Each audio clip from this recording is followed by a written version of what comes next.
श्रीमाते नमः। जय गुरुदेव। भाइयों और बहनों, पितृपक्ष में हम अपने पूर्वजों का, जो हमारे पितृ हैं, पितृ देवो भव, हमारे पितृ देवताओं के जैसे हैं, और वो हमें आशीर्वाद देने के लिए इस पक्ष में जरूर आते हैं पितृपक्ष के समय में। तो ये ध्यान दें कि हमें पितृपक्ष में ऐसे क्या करना चाहिए जिससे हमारे पितरों को संतुष्टि हो और उनका आशीर्वाद हमारे ऊपर अनुग्रह बन के बरसे। और बहुत सारी ऐसी समस्याएं हमारी पारिवारिक, स्वास्थ्यगत और सामाजिक, धनगत, ऐसी बहुत सी समस्याएं रहती है जो पितरों के आशीर्वाद से ठीक हो जाती है। कई जगह ऐसा होता है कि लोग अपनी पत्नी को और पत्नी के परिवार को दोष देते हैं कि आपकी बेटी से हमें किसी प्रकार की कोई संतान प्राप्त नहीं।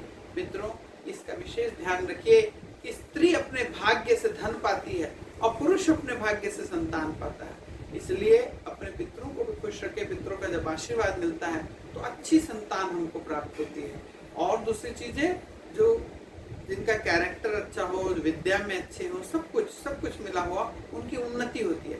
इसलिए पितृपक्ष में हम ऐसा क्या करें कि हमारे जो पितृ हैं वो प्रसन्न रहें। पितरों, छोटे छोटे ऐसे 2-3 उपाय हैं। अगर आप बहुत सारी चीजें ना कर सकते हो, आपको ये वीडियो मिलते तक मालूम चला 2-3 दिन पितृपक्ष के निकल चुके हैं, जितने भी दिन आपको पितृपक्ष के मिले उस दिन छोटे छोटे 2-3 उपाय हैं। ये अगर आज ही के दिन आपको मिल जाए, पूरा 15 दिन 16 दिन आपको मिल जाए, तो पूरे 15-16 दिन करें। अन्यथा कम से कम जितने दिन आपको हो सकता है कि आपको ये वीडियो मिलते मिलते 2-4 दिन निकल चुके हो, तो आप एक काम करें, जितने दिन आपके पक्ष में जितने दिन मिल जाए उतने दिन। सबसे पहला काम है कि घर में से रोज थोड़ा सा बना हुआ पका चावल, भात लेने और उसमें थोड़ा सा दही डालें और उसको मिला के अपने घर से थोड़ी दूर में कहीं खाली स्थान हो, वहां पे एक पत्तल के ऊपर रख दिया करें। नियमित रोज निकालें। ना हो तो अपनी छत किनारे के घर की बाउंड्री पे रख दें, या घर से थोड़ी दूर में कोई बाउंड्री या खाली जगह जहाँ पे कोई पशु पक्षी आके उसे पक्षी आके खा सकते हो, या जहाँ कोई डिस्टर्ब ना करे किसी पशु पक्षी को, ऐसी जगह में। और उसको भूल जाए क्या हुआ उस अन्न का, उसको देखने ना जाए। रोज लेके निकाल के एक जगह में रखते जाए। और एक उपाय है मित्रों, और इस बात का ध्यान रखें कि वीडियो को अंत तक पूरा देखते रहें और ज्यादा से ज्यादा शेयर करें मित्रों, क्योंकि हम चाहते हैं कि हमारा जो भारतीय जो हमारे बनाए गए हैं नियम कानून, हमारे पूर्वजों ने बनाए हैं, ऋषि मुनियों ने बनाए हैं, उसका लाभ हर जनमानस को मिले। मित्रों, ये एक काम और कर सकते हैं कि एक जल ले लें, एक ग्लास में जल ले लें और वो जल प्लेन पानी ले लें, उसमें थोड़ा सा शहद डाल दें और थोड़ा सा तिल डाल दें।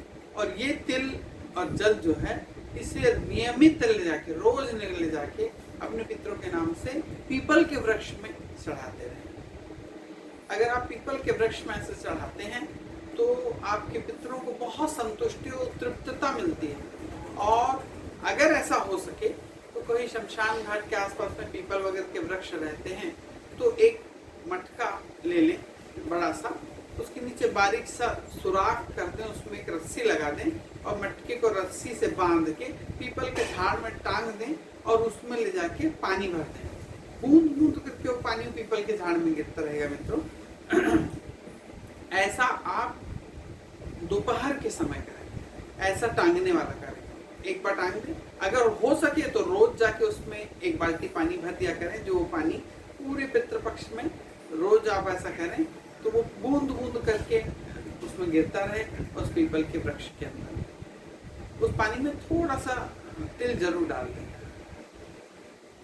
और अगर आप ऐसा नहीं कर सक रहे हैं कि पितृपक्ष के पूरे दिन ना कर सकते, तो जिस दिन आपके माता पिता की तिथि हो या आपके पूर्वजों की या जिनका आप तर्पण करते हो उनकी तिथि हो, तो एक कलश उस तिथि में ले जाके करना है। वह भी अगर तिथि भी छूट गई हो मान लो, तो आप आखिरी दिन अमावस्या के दिन एक मटका पीपल के झाड़ में जल भर के टांग दें, जिससे आपके पितरों को बहुत संतुष्टि होती है और आपके यहाँ पे उनका अनुग्रह आशीर्वाद देखे जाते हैं। मित्रों, सोचें कि यही एक ऐसा धर्म है जो जीते जी तो अपने माता पिता की इच्छाओं को पूरी करता है, उनकी सेवा करता है, और जब वो मृत हो जाते हैं उसके बावजूद जब वो देवत्व को प्राप्त हो जाते हैं तब भी उनकी सेवा में कुछ न कुछ दान पुण्य और कुछ न कुछ तर्पण और गरीबों को खिलाना, ब्राह्मणों को दान करना, ये सारी चीज करते रहते हैं। इस पितृपक्ष में एक काम और एक विशेष काम करें मित्रों,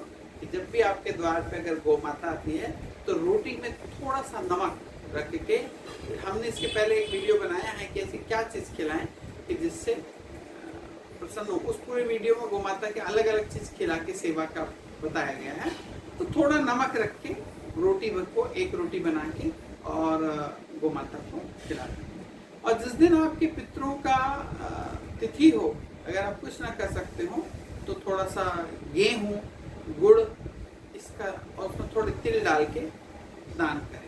और एक चीज का विशेष ध्यान रखें मित्रों, कि इस पूरे पक्ष में अगर विष्णु सहस्त्र नाम का पाठ अगर आप करते हैं तो वो आपके पितरों को वैकुंठ जाने का एक मार्ग प्रशस्त कराता है।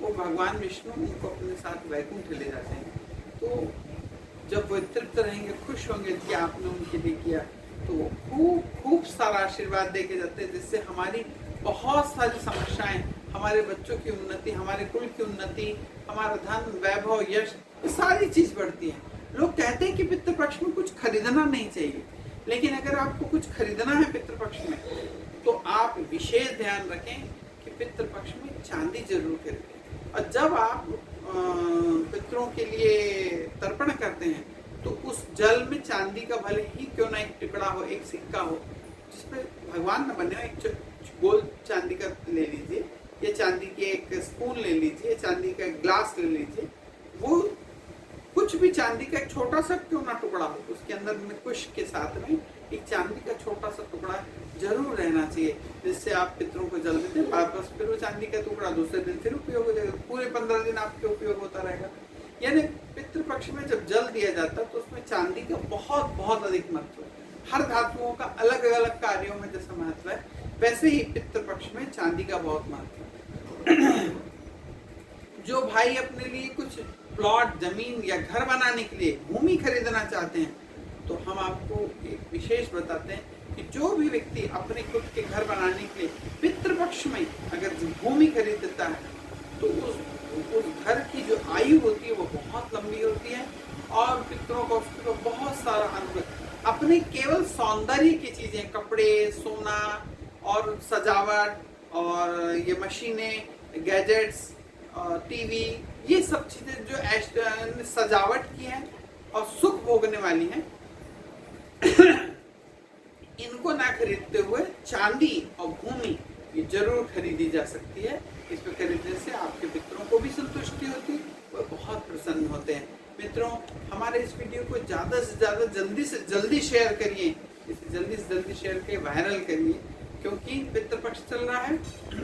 हम वैसे ही आज लेट हो गए हैं इसे बनाने में, इसे और 5 दिन पहले बनाना था कि जिससे ज़्यादा से ज़्यादा लोगों तक इसका फ़ायदा उठा सके। लेकिन हम अब आप कर सकते हैं वो, और आप कुछ समय निकाल के इसे ज़्यादा से ज़्यादा लोगों को शेयर करें और उन्हें कहें कि सब्सक्राइब करें। श्रीमान।